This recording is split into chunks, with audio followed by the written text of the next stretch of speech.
안녕하십니까, 문틀란TV입니다.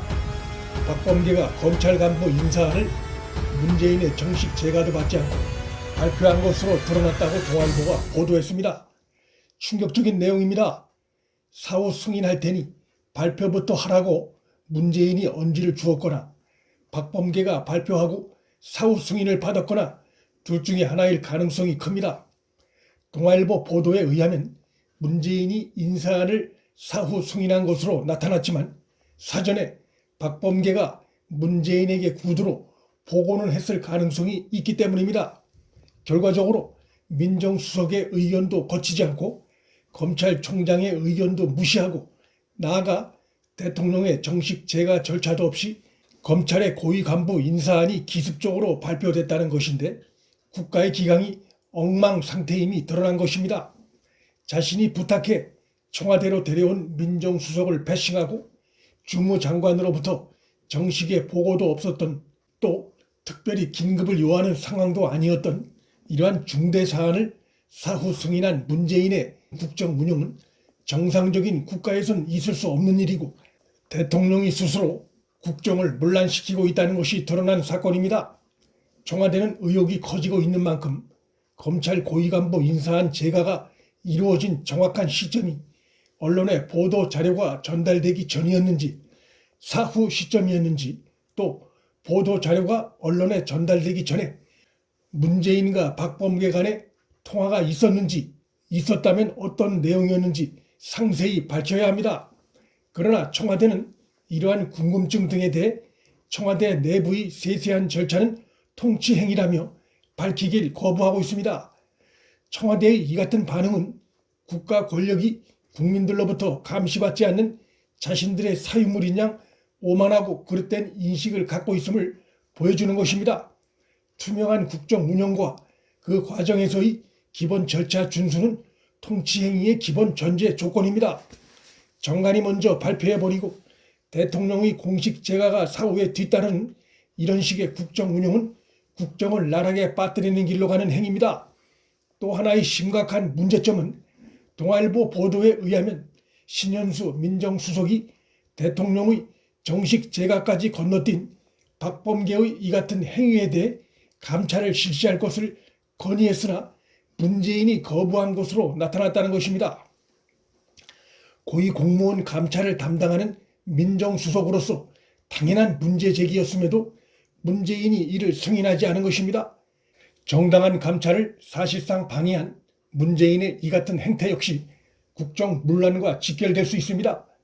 국정의 절차를 훼손하고 그 훼손한 행위에 대한 필요한 감찰마저 거부하는 것은 결국 그 감찰의 화살이 박범계뿐만 아니고 문재인 자신도 겨눌 수 있다는 점을 두려워하는 것으로 볼 수 있습니다. 다시 말해 감찰 과정에서 문재인의 잘못된 행위가 드러나는 것이 두려워 막으려 한 행태로 볼 수 있는 것입니다. 문재인과 박범계 둘이 윤 총장은 물론 신현수 민정수석까지 철저하게 패싱한 의혹이 드러났습니다. 보도에 의하면 신 수석은 검찰 인사안이 기습 발표된다는 사실을 법무부로부터가 아니라 발표 2분 전에 전해들은 대검으로부터 전해들은 것으로 나타났습니다. 당연히 사전에 내용을 알고 있어야 할 민정수석이 전원의 전원을 통해 사실을 접한 것입니다.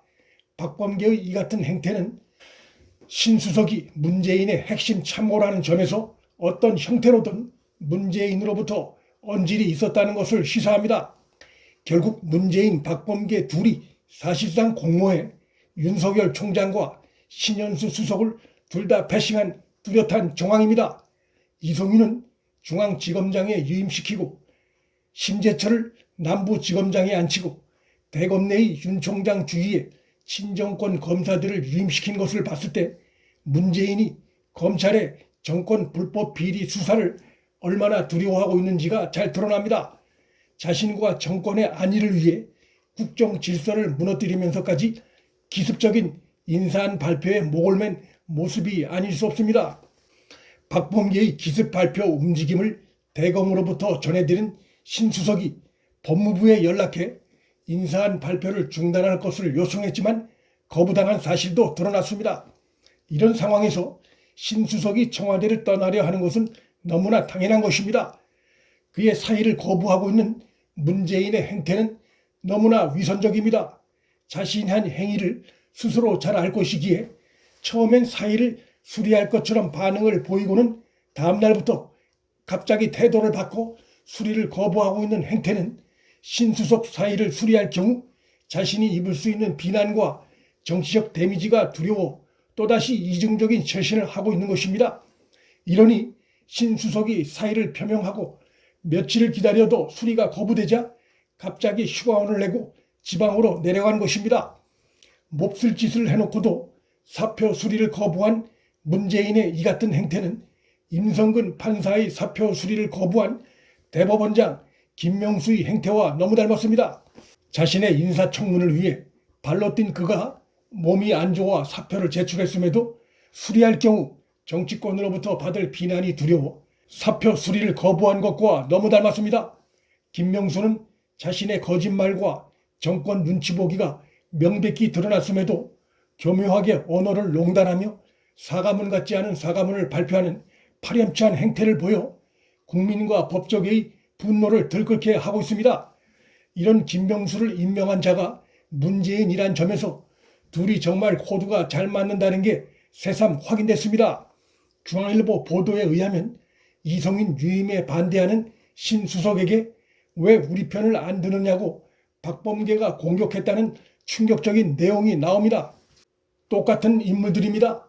법과 정의 준수에 앞장서야 할 법무장관이라는 자의 입에서 각종 불법과 비위 혐의를 받고 있는 이성인이 같은 편이니 감싸야 한다는 법무장관의 자질을 의심케 하는 발언이 나오고 또 그런 발언을 한 자가 행한 국정 질서를 훼손한 인사한 기습 발표를 사후 승인한 문재인이나 문재인 정권의 현 주소와 그 실체를 잘 보여주고 있습니다. 김명수의 19일 허위 사과문 발표는 정권의 이러한 기류와 코드를 맞췄다는 의혹을 갖게 합니다. 문재인부터 박범계, 김명수에 이르기까지 정권의 위기를 미봉책으로 덮기 위해 수상한 호흡을 맞추고 있다는 의혹을 떨치기 어렵습니다.